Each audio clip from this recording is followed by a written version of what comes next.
Infinite worlds, endless stories.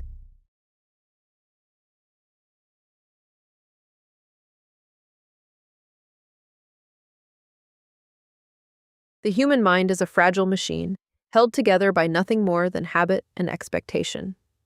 For 22 years, Iris Vance lived in the quiet, predictable rhythm of the ordinary. She knew the sound of the 6 a.m. subway train grinding against the iron rails. She knew the exact pitch of her younger brother Leo's laughter when he was trying to hide a secret. She believed, as we all do, that tomorrow would simply be a continuation of today. But the universe does not care about our expectations. It is governed by numbers, precise, unyielding math. And on a rainy Tuesday evening, at the corner of 4th and Atlantic, Iris's math was violently rewritten.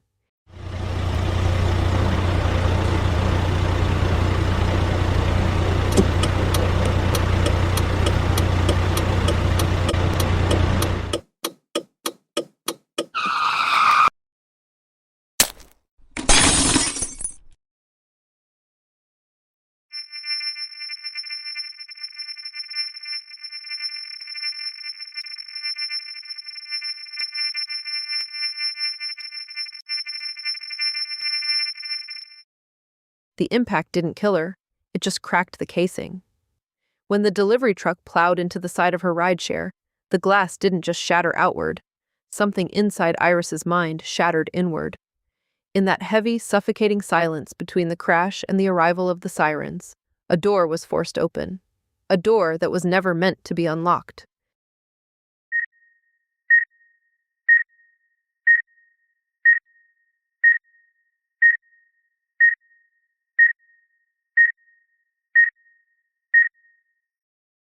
Awareness returns not as a flood, but as a slow, agonizing leak. First comes the smell, sharp, bitter rubbing alcohol and bleached linen. Then, the taste of copper on the back of her tongue.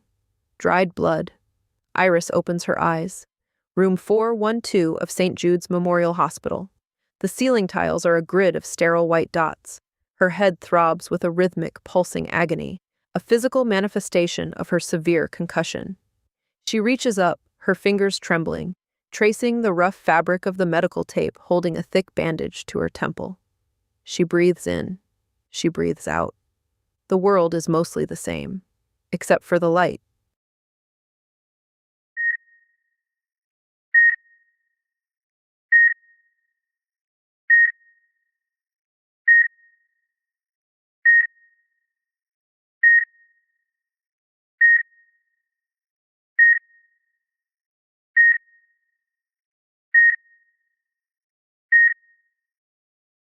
At first, she thinks it is an optical illusion, a byproduct of the trauma, a lingering glitch in her optic nerve.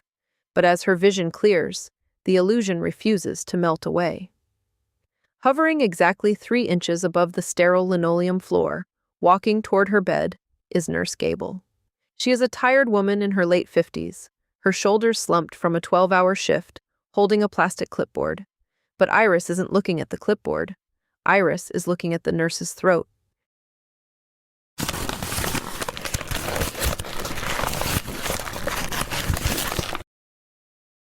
It looks like grease, a dark, smudged fingerprint of soot pressed against the soft skin, right over the nurse's jugular vein.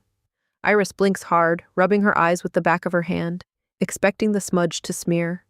It doesn't. It pulses. It sinks deep into the skin, moving in perfect, sickening synchronization with the woman's heartbeat. And then, Iris looks up. Floating directly above Nurse Gable's thinning, fading blonde hair is a digital glare. It is sharp, blindingly white, and bleeding into the sterile air of the room. 8 digits, separated by colons. 0 hours, 2 minutes, 14 seconds. Iris tries to speak, but her throat feels like it is coated in sand. Your neck, she rasps out. Nurse Gable stops clicking her pen. She offers a warm, practiced hospital smile, stepping closer to check the IV line. Oh, don't worry, dear. The doctor said the disorientation is perfectly normal with a head injury like yours. You took quite a hit. Iris doesn't hear her, because as the nurse steps closer, the numbers above her head shift. The white light flickers, a silent digital click echoing only in Iris's mind. 0 hours, 2 minutes, 13 seconds. 0 hours, 2 minutes, 12 seconds. The clock isn't standing still. It is counting down, melting away, second by precious second. Panic is a cold weight in the stomach. Iris watches the numbers erode. 0 hours, 1 minute, 45 seconds. 0 hours, 1 minute, 44 seconds. She begs the nurse to look in a mirror. She demands to know why the hospital has installed digital timers above the staff's heads. But Nurse Gable only sighs, a look of professional pity crossing her face. She gently pats Iris's hand, a hand that is ice cold and shaking. "I'm going to go fetch you a fresh ice pack from the station, Iris. Just lie back and try to rest your eyes." The nurse turns and walks toward the heavy wooden door of room 412. Above her head, the numbers read, 0 hours, 1 minute, 2 seconds. Iris is alone in the room now. The silence returns, heavy and suffocating, broken only by the clinical beep of the machine. She looks around the empty room, her mind racing, trying to find a logical anchor. A hallucination. Yes, it has to be a hallucination, a trick of a bruised brain.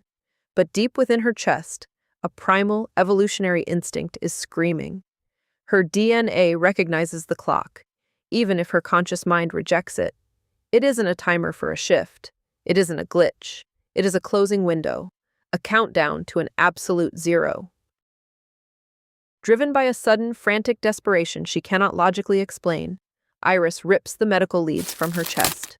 The monitor wails, a single, continuous, high-pitched note of panic.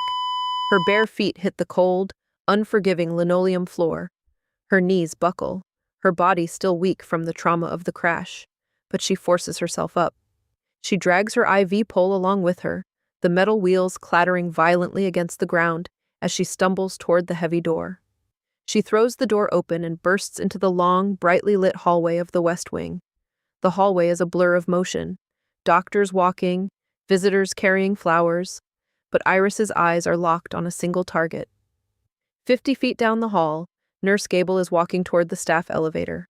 Hovering above her head, 0 hours, 0 minutes, 15 seconds. 0 hours, 0 minutes, 14 seconds. "Wait!" Iris tries to scream, but the sound dies in her throat. She runs, her hospital gown fluttering, her grip tightening on the metal IV pole. 0 hours, 0 minutes, 8 seconds. Nurse Gable reaches the elevator bank. She presses the down button. A soft electronic chime echoes through the corridor. Ding. 0 hours, 0 minutes, 4 seconds. The heavy steel elevator doors begin to slide open. Nurse Gable steps forward, her eyes still cast down, focused entirely on the clipboard in her hands. She didn't look up. She didn't see that the elevator car wasn't there. She didn't know that a mechanical failure a floor below had caused the safety interlocks to snap a mere second ago. Nurse Gable steps into the empty air of the shaft. A short, sharp cry cuts through the hospital corridor, instantly cut short by a dull, heavy, sickening thud, echoing from the dark void below. 0 hours, 0 minutes, 0 seconds. The numbers above the empty doorway flash once, turn a deep, bruised purple, and dissolve into nothingness. Iris collapses to her knees, her hands flying to her mouth to stifle a sob. Around her, the hallway erupts into instant, frantic chaos. Nurses scream. Doctors sprint past her, yelling for the maintenance crew, hitting emergency overrides. But the world has gone completely silent to Iris. The math was exact. The math was absolute. And then, the stairwell door to her right flies open. Through the doorway bursts her younger brother, Leo. His face is pale with terror, his jacket soaked from the rain outside, having rushed straight from his college campus the moment he got the call about her accident. He sees her on the floor, runs to her, and grabs her by the shoulders. "Iris! Iris, oh my God, are you okay? What happened?" Iris looks up into her brother's face. The relief of seeing him alive floods her chest for a fraction of a second, until she looks above his messy brown hair, burning with a bright, aggressive, inescapable white light against the sterile ceiling tiles of the hospital. A fresh clock materializes. 7 days. Exactly 7 days. The timer has begun.